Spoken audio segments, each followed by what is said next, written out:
దేశంలో శాస్త్ర సాంకేతిక రంగాల్లో విప్లవాత్మక మార్పులు వస్తున్నా గ్రామాల్లో పరిస్థితులు మారడం లేదు.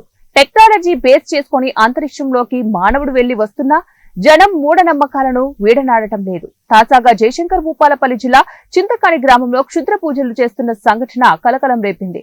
గ్రామంలోని మేడిపల్లి రాజ ముత్తాయ అనే రైతు ఇంటి ముందు పెద్ద గొయ్యి తవ్వి అందులో పసుపు, కుంకుమ, నిమ్మకాయలు ఉంచి క్షుద్ర పూజలు చేశారని ఆరోపించారు.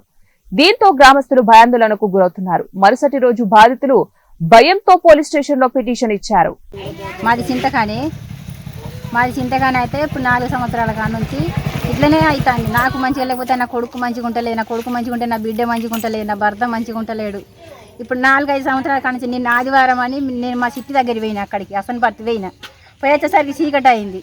చీకటి అయితే ఇక్కడ రేకుల కింద మరి ఎవరు ఆడోళ్ళ మొగోళ్ళ ఎవరు వేసిండ్రు. అది పొద్దుగాల నేను సోమవారం అని చూడలేదు.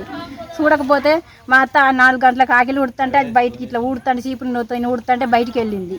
ఇక నా కొడుకు చూపెట్టినాడు, చేతికి తీసుకొచ్చి చూపెడితే నా కొడుకు ఇది బయటికి తెచ్చేసి అందరికీ చూపెట్టినట. రేవేల్ సమ్మయ్యకు, భాస్కర్కు, ఎవరెవరికి అందరికీ చూపెట్టిందట. బొమ్మ కర్రె బొమ్మ, దానికి ఒక మొల ఉన్నది, తలకాయ ఉన్నది, ఒకటి షటర్ సైంది కట్టి ఆడ బొమ్మని ఇంత బొమ్మని వేసి మా ఇంట్లో పారేసిండు. మొలను పెట్టి పక్షి పిల్ల టైపు చేసి మా ఇంట్లో పెట్టిందని చెప్పి